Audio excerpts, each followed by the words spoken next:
Okay. And a load of one game up. Hold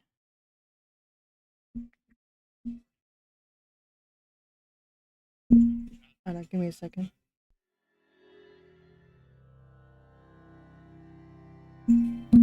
Sorry.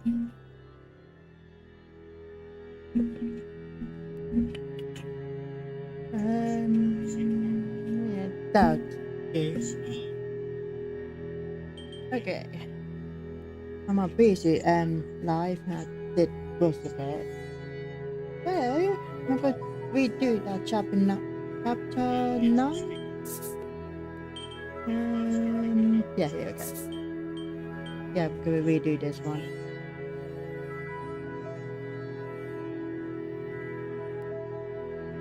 With Hastings' help at the Cotsmythe estate, something I would have liked to have considered, we now know the reasoning behind Mademoiselle Farquhar's brutal actions towards her own cousin. The circumstances around the murder need no further consideration, but the location of the missing Benedette Magdalene still frustrates me.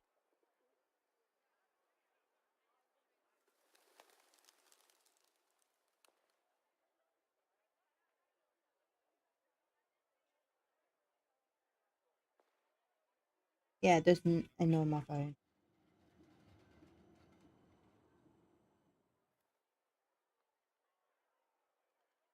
Okay.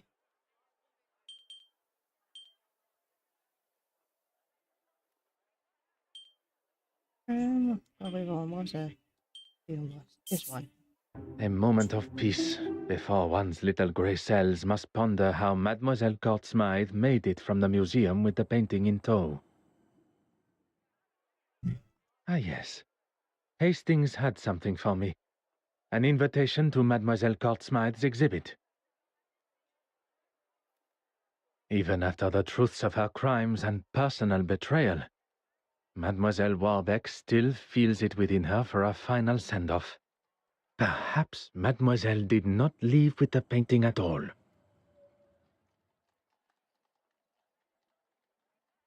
What was Miss plan for getting the painting out of the museum? Did it somewhere? No one? No.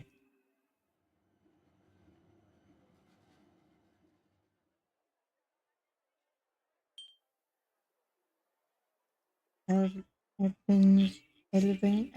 I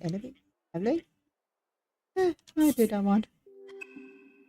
Oh my gosh. No, it was this one. Poirot, there you are. What are you... On this occasion, there is no time for pleasantries.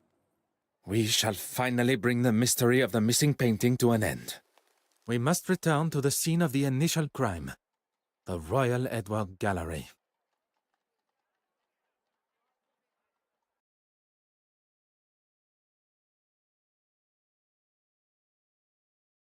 Is everyone present? Please ask them to convene in the exhibition room. Is there something you're not telling me? All will be revealed.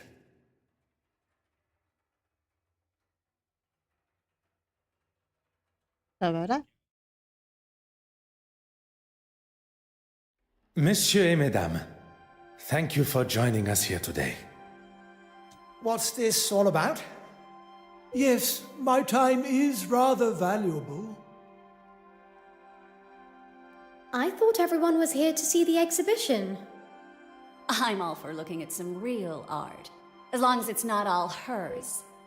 I understand the frustration and hostility that most of you must feel towards her. For some, even...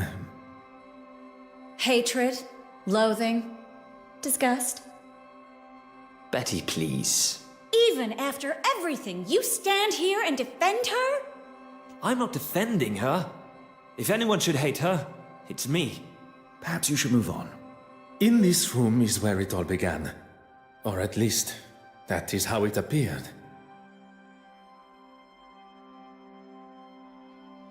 Hello, Chris. How you doing? We are all aware Mademoiselle Court Smythe was behind the painting's disappearance. But it was not a moment of greed that drove her, but rather a well-orchestrated plan that involved most of you tangled in her web of lies and deceit. All right, we all know why we're here. Maybe you can speed it along a little. At the detective inspector's request, I shall forego the series of events that led up to the theft of the penitent Magdalene painting. Perhaps a fitting place to begin would be with the death of Mademoiselle Court Smythe. If that's going to get things moving. You are all aware of the fire and murder that took place at Mademoiselle Court Smythe's loft apartment. The fire that she started after having one too many. That is where the difference between desire for the truth and the actual truth go their separate ways. Inside Mademoiselle's apartment was the penitent Magdalene painting, or at least a forgery, one of 4 produced by her own brush. The fire was set purposely, in an attempt to destroy evidence and hide the true nature of her death. Poison. Give me a second. I put this down. Put that there. And put that back up.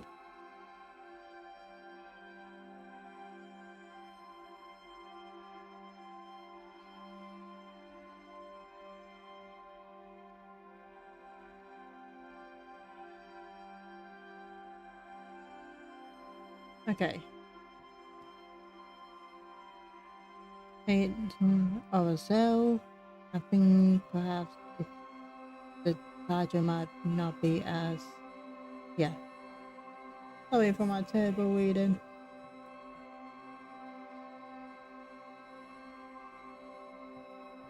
Okay, where's B?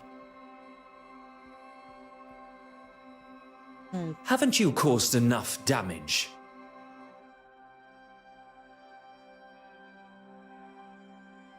commit theft, affair. Affair? No.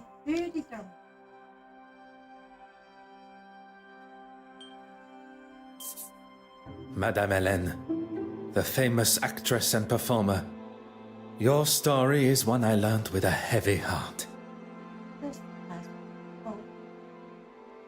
Look here! When you overheard the conversation between your husband and Mademoiselle Court Smythe at the gala, your suspicions were confirmed. I did everything to keep you happy, but it was never good enough. It began with an infatuation, but turned into a relationship. With the money stolen from your wife, you planned on running away together. So that's why you took it. You coward. She manipulated me from day one. Oh, wow. She used me. She used her. Oh, just keep it shut. Perhaps for once, you should listen to your wife. Hang on.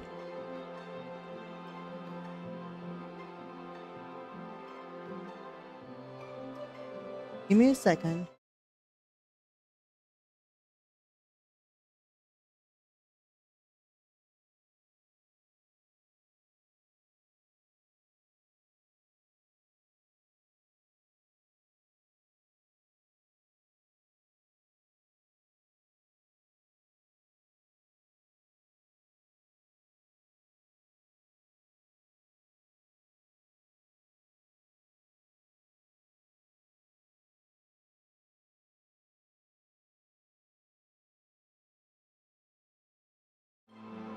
Okay. Sorry, I was doing something. We'll go to her. I wonder how many other hidden skeletons are going to appear.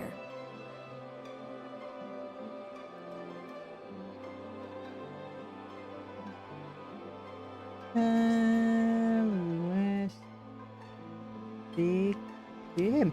I have dedicated my life to serving God. I have no need to be involved in any of this.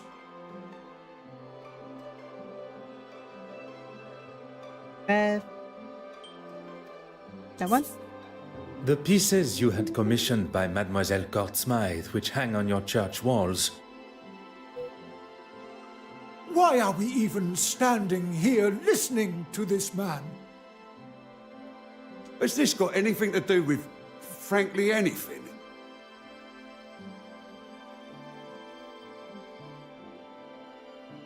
Oh. Unseen detective.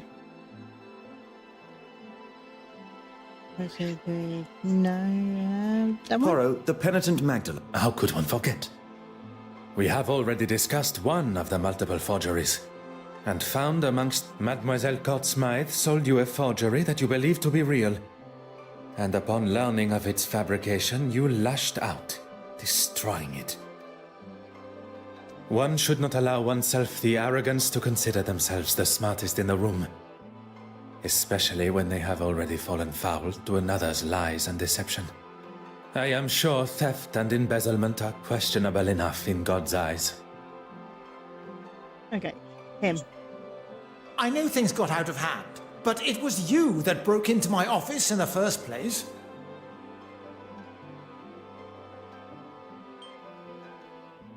Forward. There still remain one missing forgery. The image of the honorable and distinguished gentleman that you present yourself as has gone on long enough. It may seem like an alien concept to you, but we English, we take great pride in how we present ourselves. You wish you see yourself as a sick man, or as a man that would not aim on the officer of law. Cover that one. How long are we going to entertain this man's twisted fantasies? Poirot, can we move this along? While searching the main hall for clues, a snuff box was found, full of cocaine.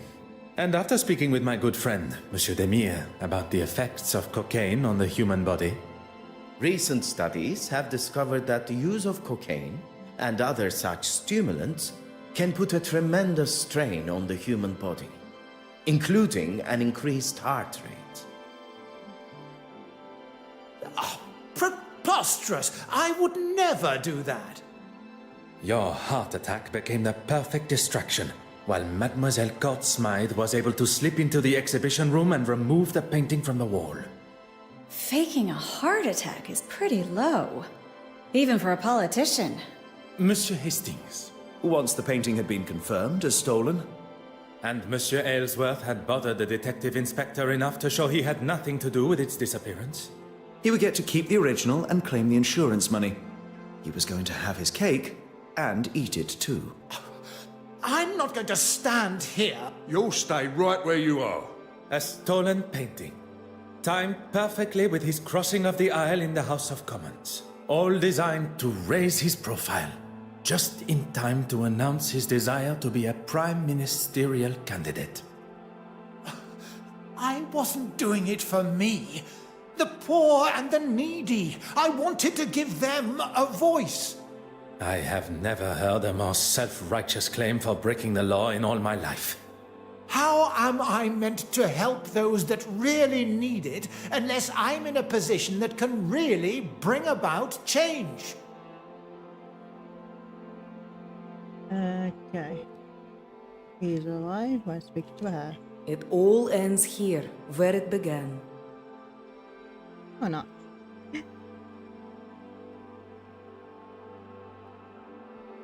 Okay, let's speak to her. You know where the painting is, and who killed Irene. Italian lover.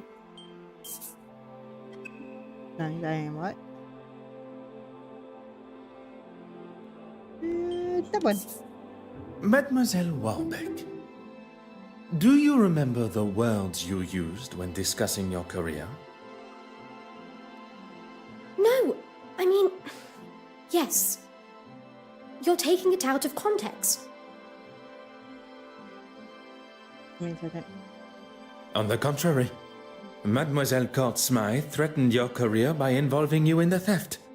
The exact context you described. I wouldn't kill her, though. I couldn't. You cleaned the key to the restoration room, did you not? You continue to deny your involvement with the deceased. A relationship that was nothing more than misplaced love. You think I don't know that now? I knew it had been her that took the key from my pocket. But when I confronted her... Behind bars, that's where she belongs. Give it a rest, old man. She can't speak to me like that. Before you continue riding your high horse, Your Grace, perhaps one should consider one's own actions. My actions? How dare you? You're making a mockery of me, the Church, and God Himself. It is you that makes a mockery, and I am sure God will forgive me for saying so. Okay. Before you talk to her, I want to talk to him. I know you have a flair for the dramatic, but I do have a job to do. And him. Poirot, the penitent Magdalene.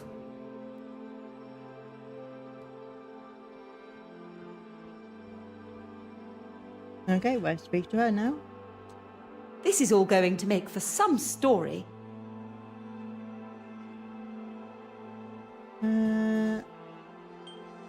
Lie about our relationship? No, that ain't right.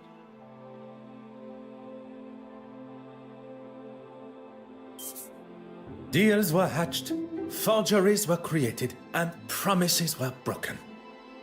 Mademoiselle Court Smythe used a mask of deception and authenticity to betray you all.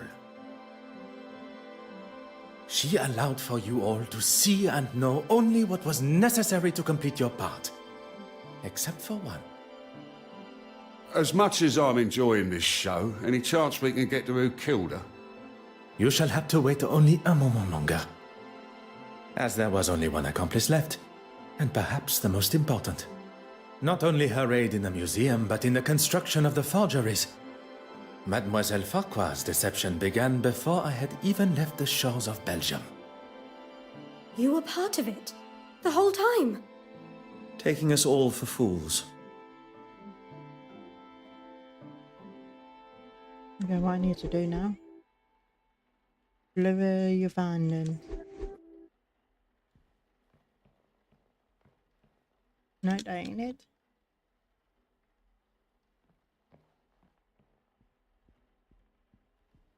I know you have a flair for...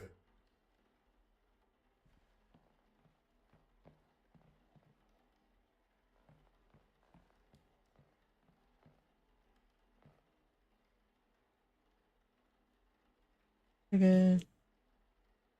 Da-da-da.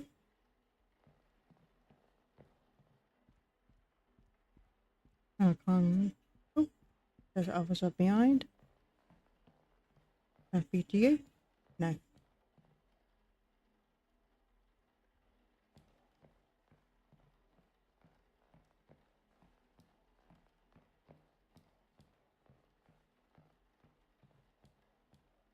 Umbrella. Mademoiselle Court Smythe manipulated everyone. But that does not excuse the parts that you all have played. Poirot, the murderer. Tell us now, or I'm marching them all down the station. Of our suspects, all guilty in some form or other, only one committed the ultimate sin. Monsieur Christiansen, a lover, jilted and tossed aside from a life promised together. Mademoiselle Warbeck, another that was promised her heart only to become a second, caught in Mademoiselle's web. Monsieur Aylesworth, Anger that a foolproof plan backfiring. Bishop Mountjoy, a third, sold the idea of an original painting, livid at the thought he had been tricked. Mademoiselle Farquhar, trapped in a partnership where you did not receive what was owed to you. All with motive, but lacking opportunity. Until the realization that someone had used a timer to set the fire. Isn't that right, Mademoiselle Farquhar? Hello, Network. How you doing? Our true relation to the deceased. Cousins. Standing to inherit her entire family estate. You don't understand. It wasn't like that. You decided to poison her with potassium cyanide. A chemical often found in photography development. Via the cock of a bot wearing an almost identical hat to the deceased, you were able to disguise yourself as her and be seen by the neighbor. Leaving her body lifeless in her own apartment. You tried to cover your involvement in both the forgeries and the murder by destroying any evidence. Incredibly clever. Your nefarious plan setting the fire almost tricked even I. Did you really just praise her for starting a fire? On the contrary, it was the deception behind the fire. A timer was used, allowing for Mademoiselle Farquhar to be seen in her office as she slipped in and out of the darkroom window. I didn't want to kill her, but she gave me no choice. She gave you no choice. You planned and executed a brutal murder. She was your cousin. A cousin that has controlled me for years. I couldn't escape her. She held you captive? I did not see a prison cell in her apartment. No, of course she didn't. Emotionally and financially, I was her captive. I was a struggling critic, but she taught me how to stand up for myself and get what I wanted, what I deserved. You were aware of her scheme all along? Not at first. I didn't know she was selling them on the black market. But even when you did find out, you didn't stop. There was always a reason I couldn't. And what money I did get, she would hold for me. I couldn't remain under her control anymore. There was no other way. Mademoiselle, there is always another way. All I see is the student becoming the master. Detective Inspector, perhaps it is time that Mademoiselle was escorted to the police station. The truth has been revealed, and Mademoiselle Courtsmythe's murderer will pay the price for her crimes. There is something you're forgetting, though. If you think for a moment that the location of the original painting has slipped my mind. Go on then, where is it? Sunflower. Let's see. Come on. No, that ain't right. Is there only one damn stupid to Sunflower or nature power painting? Sunflower. No. No one. In this very museum. If the original painting was to find its way into her portfolio, it would be returned to her after her exhibition has concluded. Meaning? It would be delivered to her on a plate. Exactement. She prepared one of her picture frames and made sure it would be in the restoration room.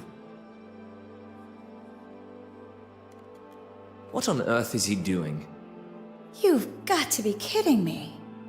It would take too long to remove the nails from the frame and hide it, surely. The nails were sewn down, creating the illusion of being used correctly, when in fact the backboard was easily accessible. Hidden perfectly behind what Mademoiselle Courtsmith deemed to be her masterpiece. I never doubted him for a second. Messieurs et Mesdames, the penitent Magdalene.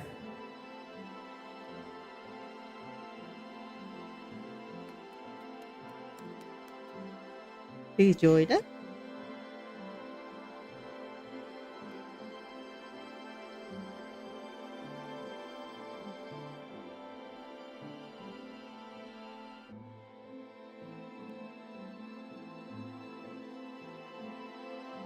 Well, detective, you've solved both the theft and murder. I am rather impressed. Finding the murderer and solving 2 thefts would have been far more impressive. 2 thefts? You already have another case? You have forgotten Mademoiselle Farquhar's missing cigarette case. Oh, of course. Do you think Miss Farquhar lied about it going missing after all? Perhaps it really was worth something.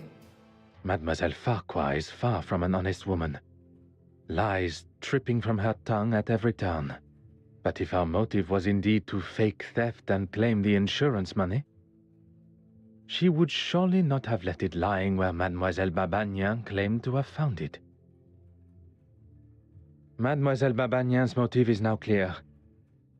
How she pulled off such a cunning theft still eludes me. Something Hastings said has my little grey cells fired up. Nothing is ever quite what it seems.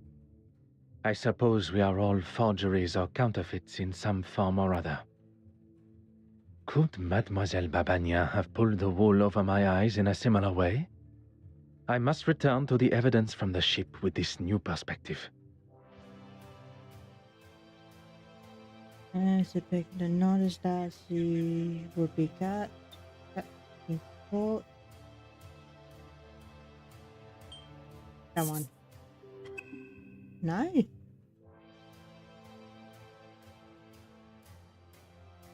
Huh.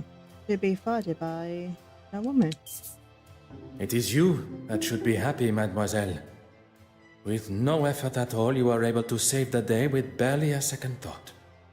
You turned a stolen heirloom with a thief and a victim into nothing more than a misplaced item.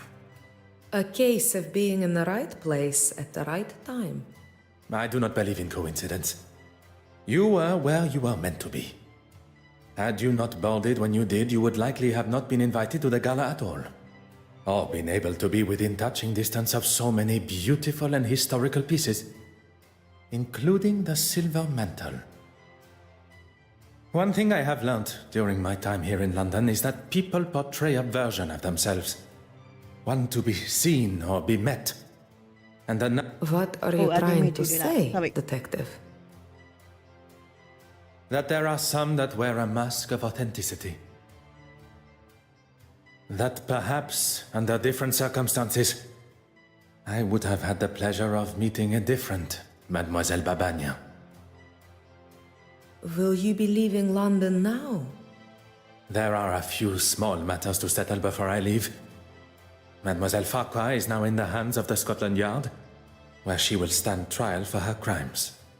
You really do believe in the law, don't you? If you do not believe in the law, madness and lunacy will ensue. And everyone should be punished for their crimes? I believe that we should be held accountable for our actions. No one man is above the law. Or woman. And you, mademoiselle? Are you to leave London? There's nothing more for me here. I hear Paris is quite beautiful. Perchance our paths should cross again. Perhaps, under those different circumstances. I look forward to it, Detective.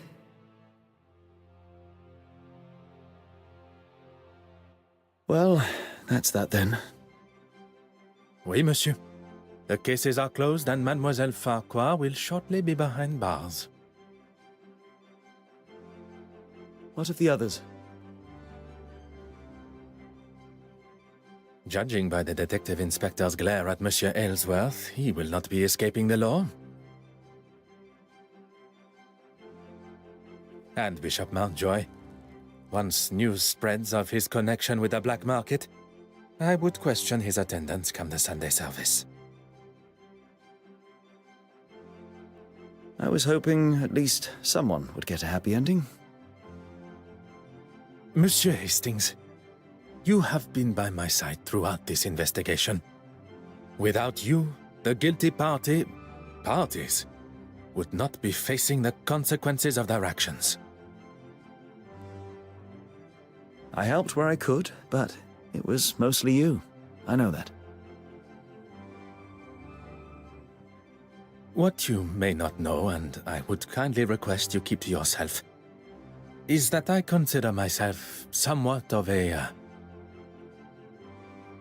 Loner? I would not go as far as that, but it appears you understand my sentiment. Good thing I was around to save you from a gunman. I fear I shall not live that down. I'll maybe hold on to it a little longer. Not many can say they've saved the great Detective Poirot. The great Detective Poirot.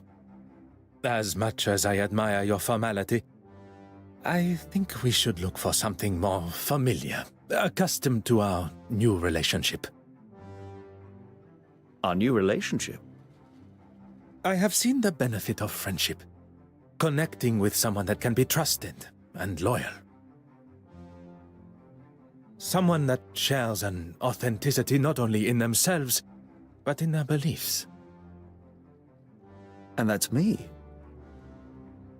Detective Poirot and his trusted friend, Arthur Hastings. It does have a certain charm to it, n'est-ce pas?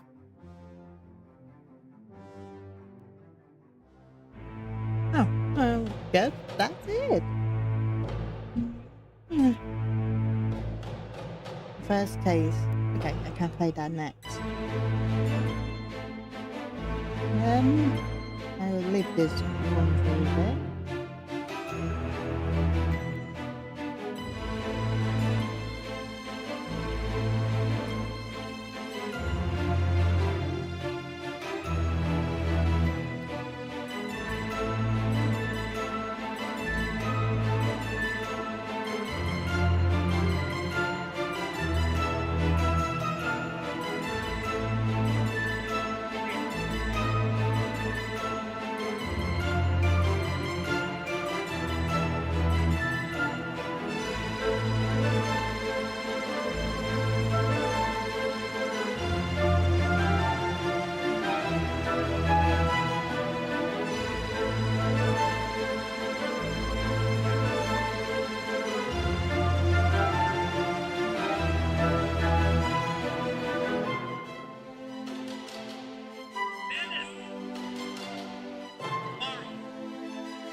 Oh, sorry about that. Hello, Tim. How are you doing?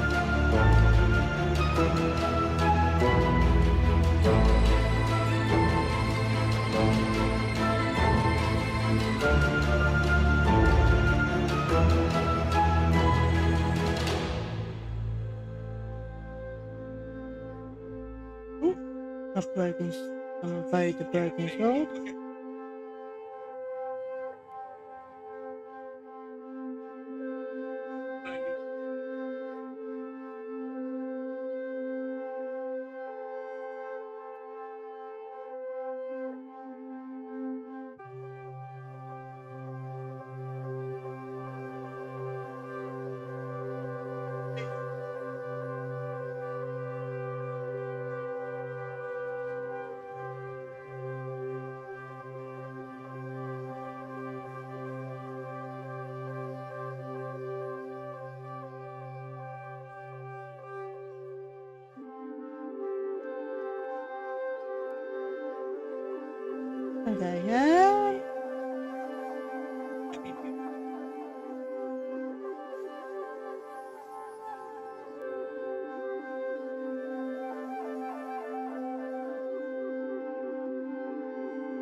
Okay, okay. And okay, I'm playing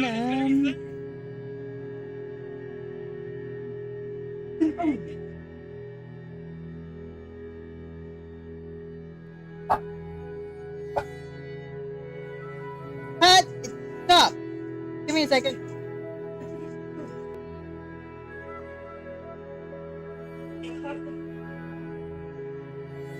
It's on here. And okay, I'm playing the first game. Give me 5 minutes. I can start up.